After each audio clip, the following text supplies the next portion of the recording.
The table-mounted router is an amazing accessory to any workshop and can open up a new range of ideas and working practices and can be safer to use. At Axminster, we have worked hard to develop and create one of the best range of router tables on the market. There are a number of options available within this range, allowing you to design and suit the table to your requirements. So let's have a look. So within the range of tables we have two options. So the stands are the first thing to look at. So we have the professional, which is a floor stand table. We have the compact, which is ideal for a bench mount. Both use 2mm thick plate steel. The professional has really strong square section tubing. Again, got this lovely section here on this right angle. Very strong, very rigid. Other things with the Pro, we have a caster wheel system, so you can move it about nice and easily. Unlocks, drops down. They both have adjustable anti-vibration feet, so you can unwind them to level it, but also absorb that vibration. On the Pro, we also have the cutter tray, so you can store cutters in the side. Lots of different things on there. Last thing, really a bracket so you can put a mitre fence on. There are two tabletops available for each of the tables. So for the Pro and the compact, there are two options of what you can choose. So the first one we've got is the heavy duty cast iron. This will dampen down vibration, add stability to that already stable work surface.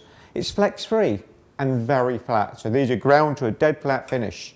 They have number of fixing holes and underneath and all these heavy duty ribs. So this is the compact one, very thick top. These are 40mm thick. All these rib lines add a lot more strength. The recess point, the bolt holes around here for the adjustable screws so you can adjust the insert plate out, make sure it's nice and level. So accurately machined will give you a nice work surface. In the top there's a 19 and a 9mm T-slot on both tables, even on the smaller one. Okay, the other tabletop option is the birch ply formalic laminate. This is very stable, a smooth flat work surface so the timber will glide across it easier. It's lighter in weight so it's easier to move about. So it's a better option if you're moving site to site. Okay, top on here we've obviously got the laminate, the birch ply is inch thick, so nice and stable as we've said. Underneath, everything is pre-machined and fitted so it bolts directly onto the table. You get the adjustable bolts so you can adjust the insert plate out, get that nice and level. You have a little lock nut, again everything is on there. When we drop it back down, you've got the recess on the front, so let's tilt it up. You've got the recess on here for the insert plate. You have your T-grooves again for the T-slots, so you have 19 and 9mm, so everything will fit in there nicely. Even on the compact, exactly the same. Everything nicely bolts on, ready to go. Okay, once you've figured out which tabletop, it's a case of fitting the fence. This is so simple. So on the little compact one, we can tilt this up. You've got your bolt holes that go down through here. You bolt them on either side. This is all adjustable as well, so we can adjust from the nut fitting. They slide up and down so you can get it dead level with the fence. So easy to do. Our fence. Turn this round so you can have a look. So first of all, this is a right angle aluminium extrusion. This has got two 9mm T-bolt fittings to allow accessories to bolt on.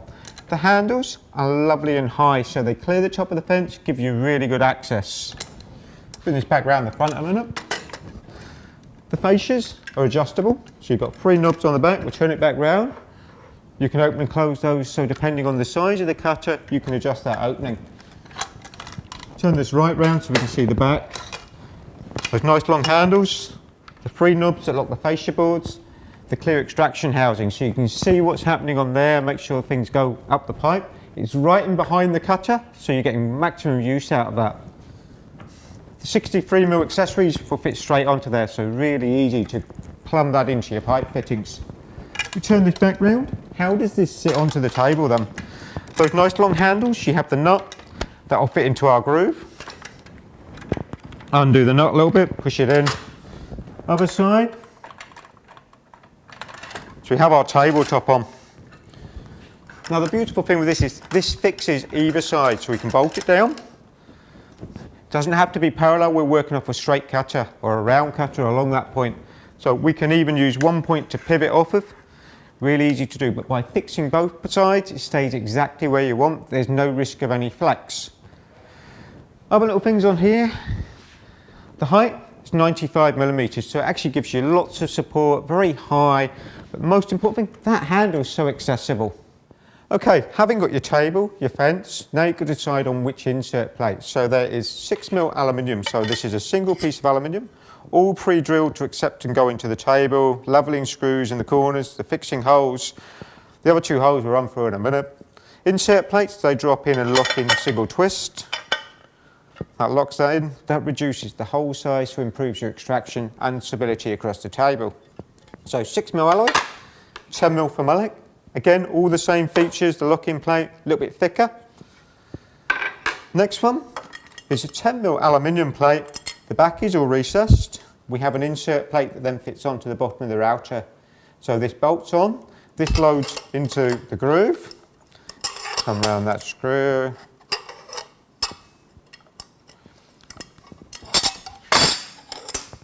Okay, the other bolt will go on, we tighten up, you fix your router onto there. So that's a quicker option. These 2 you need to drill to fit your router. You can use the base plate off the bottom of your router. There is an insert plate that also comes with this and tells you how to drill it. The last option is the elevator. So it has a similar fitting to what we've just looked at on the 10mm plate in underneath. You have the table that fixes to, so that bolts in. You have the insert plate that drops into the top of the router table. So we'll put that in a second and show you. That bolts in. The idea of this is that you can raise your height up and down by moving the handle. So this will raise and lower the router. So your router is fixed in underneath. You can bring the cutter up and down just on there. Once you've set your height, you have a lock position. So really a case of figuring out which insert plate you want, how you want to adjust things. The other 2 holes we said about the insert holes.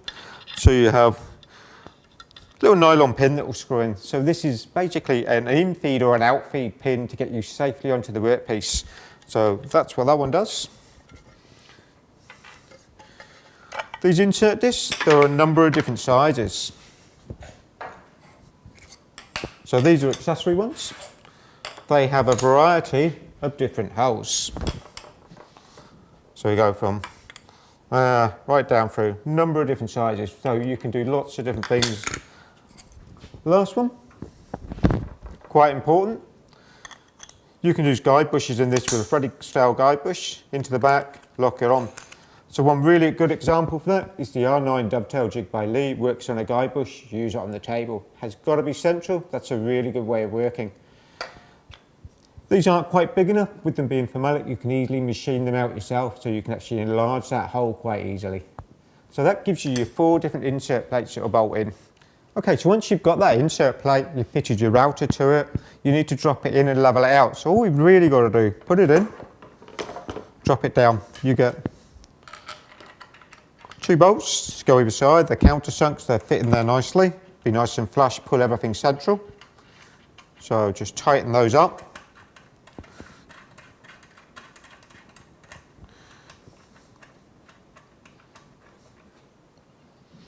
Okay, so I've tightened that down. Now to level anything out around the edge, you have all these little grub screws you can adjust. So by tightening, I can push the plate up. By undoing it, I can drop it back down so I can get it flush with the table. So you just work round them. So I put a bit of pressure on that one. I brought the plate up. This side, need to come up a little bit. Again, you can put a straight edge across, just check how that lines up. So really easy to adjust that out. Once done, just obviously tighten your 2 little bolts a little bit more. Okay, there are also adjustable bolts from underneath that you can wind up, they lock in place as well. So you can use the mixture of the 2 to get everything really level, really accurate. So that's a really nice setup. So we're done. Our elevator plate, again, as we said, this will wind everything up and down from there. So really accessible on the top of the table. So now we're going to look at the accessories. First one, fine adjuster for the fence. So this is a bolt-on unit that goes on the back of the fence. There is one either side, they are labelled right and left, quite important. So we undo the bolt, tear that down. This assembly slides in, down into that groove, forward. We don't need the washer now, and we lock back into our bolt we have there. So if we move our fence, we can go from there. Fine adjuster, we can lock off on the back one, tightens it down, undo here, we can wind this forward and back on that thumb screw. Really easy to operate, but it gives you a lot more control than just trying to do it freehand by undoing the main knob. Once you're happy, lock it back up. So that's our fine adjuster. one either side again, so you've got a lot more control. Other little features with our fence at the moment, we can see we have a number scale which we can move. It's a really nice time to try and show you. Little lock knob, so we can actually line this up with the cutter. We can use it precisely to move forward and back. So there are a number of accessories that fit onto the table. They fit onto the T-slots, the grooves. This is actually a standard piece that comes on the fence. This is a protection bubble, really. So we put that in. I'm playing with a little black bracket that's in behind to get that in. So the T-slots and the bolts fit in. We slide that along. So the idea of this one is a safety screen that fits over where the cutter is. We can tighten it up. We can adjust the height up and down. So depending on the height of the cutter, you can use it different ways. Occasionally I even turn it over, have the bubble higher. So let's take that one back out of the way. The other thing that's really useful, things like feather boards. So these are a spring-loaded nylon. Again, they're adjustable in height, so the bolts will move up and down on the slots. So we have vertical ones that will fit into the fence.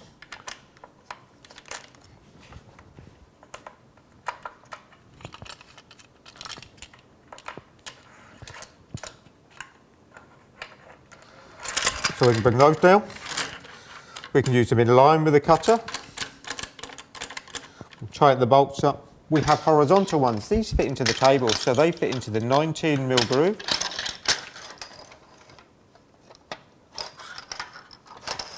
We can move those in. We can lock those down. So the other nice thing with the horizontal ones, we can also double stack them. So this is two together with a spacer. I'll set those up in a second and show you where they're really useful.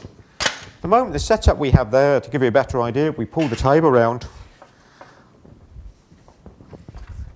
You're doing something that's quite a long length. It's really useful to have the two feather boards set up. So you're putting pressure now into the table, into the fence. We can also adjust this so we can come down and it'll put pressure down onto the table as well. So my piece of wood actually, even if I'm stood back away from the table, it's being pushed into where the cutter is. Gets rid of the danger of where my hands are, well out of the way. So if we slide these back off,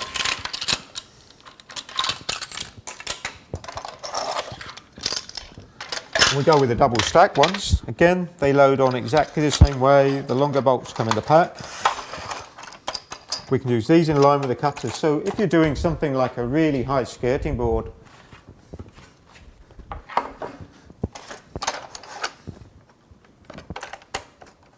little bit of pressure in my hand, again they're putting the board up against that nice high fence. There's no risk of the board falling over. My hands are nowhere near the router cutter, so a lot safer. Really good little accessories. Another accessory we do is a lamp stop. So again, this goes onto the T-track on the top.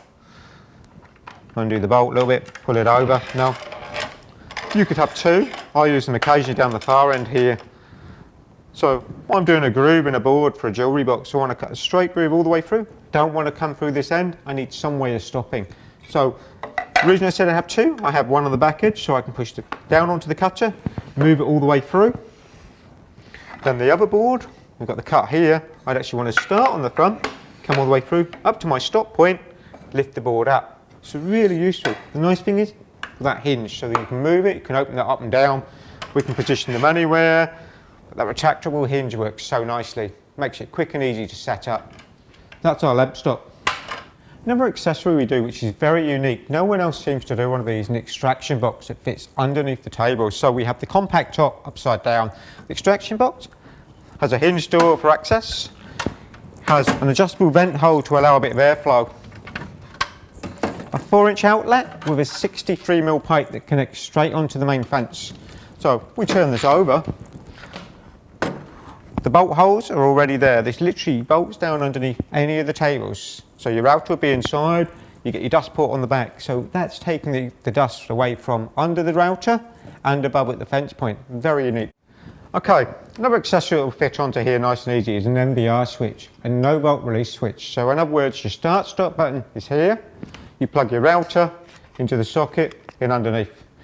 Now this is primarily designed to fit on the Pro table. It could be adapted probably to fit the compact, but this bolts onto the side. So the screws go through, Let's grab the screwdriver.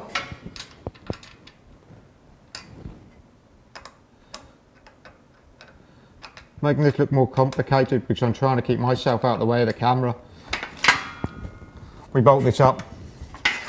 We can adjust the height. We can do our other bolt. It's really easy actually to fit this on. Now this is a really good safety device because if anything happens, you want to turn it off.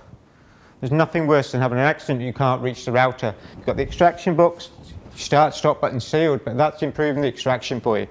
So that's your MBR switch. The table extension arms are really useful accessory, especially if you're doing longer stuff that's reaching out the front of the table. It helps support things so you haven't got to fight with it. So the bracket bolts again in underneath the table, the fixing holes are there. There's a lock bolt. So this is designed, therefore we can drag this forward, we can lock it back up either end. And basically it's going to support your piece of wood whilst you're working. Give you the scenario, that's quite a long piece of wood we've got on there. Bit tulip, let's take that off. We'll put our arm back in. Makes a lot of difference. Gets over those sort of danger problems of you trying to concentrate on what you're supporting. The bigger the table, the better. That extends the height and the length, much better way of working.